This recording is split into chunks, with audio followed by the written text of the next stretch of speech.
Algumas pessoas têm pedido para que eu fale um pouco sobre uma enfermidade que tem acometido muitas pessoas nesses últimos tempos, devido a, até mesmo à situação e aquilo que a gente tem vivido, né, nos últimos tempos.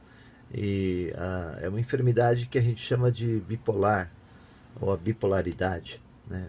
E eu não, se você quiser saber em detalhes tudo, é só colocar no Google e você vai ter um monte de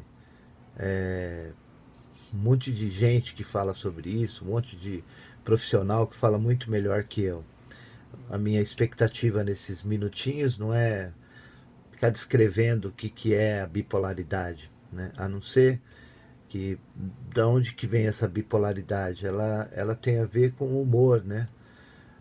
Quando vamos pensar numa régua, quando você está no, uma régua onde você tem o A significa o zero, uma régua que vai até a 100, né? E a parte B significa o fim da régua. Então, uma pessoa bipolar, quando ela está no zero, ela está muito bem humorada. E quando ela está no 100, ela está muito mal humorada. Então, se a gente pensar em bipolaridade, a gente tem que pensar nessa régua. Né? Quando eu estou colado no zero ou colado no 100, eu estou vivendo esse processo que a gente chama de bipolaridade. Ou estou muito feliz ou estou muito triste. Claro, a vida ela não é feita para você viver extremamente feliz ou extremamente com raiva ou extremamente triste, né?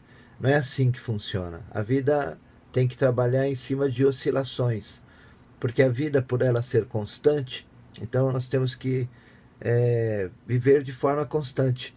Ora a gente está feliz, ora a gente está triste. Bom, mas a bipolaridade é uma doença. Muitos não são bem diagnosticados. Então, o que vem a ser? O que a gente pode colocar como uma categoria de doença? Né? O bipolar, ele sem ter uma causa específica, ele começa a ter irritabilidades, né? E uma irritação que ele não sabe de onde vem.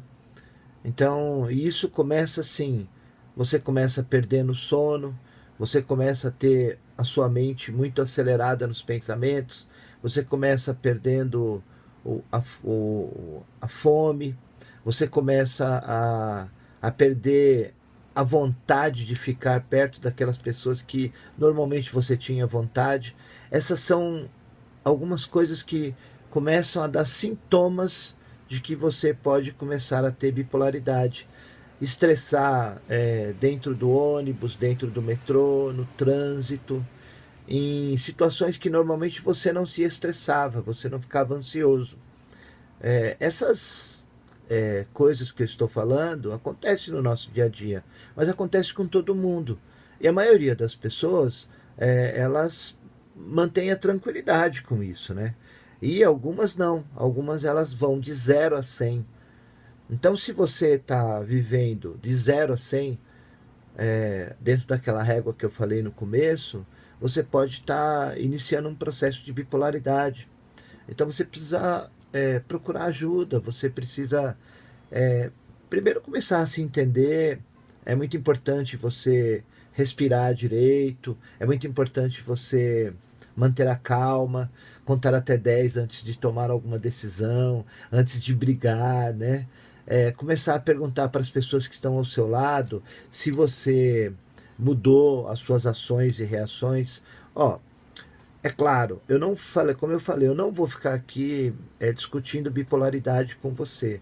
E nem é essa a minha ideia. A ideia é, se você está nessa régua, colado no zero, ou seja, você está muito triste, muito abatida, ou tem hora que você fica muito excitado, muito alegre, assim, mesmo sem motivo, é para você começar a pensar e tentar se cuidar, tá bom? Eu vou voltar a falar desse assunto, então é só uma abertura. Tá bom? Fica bem. Tchau, tchau.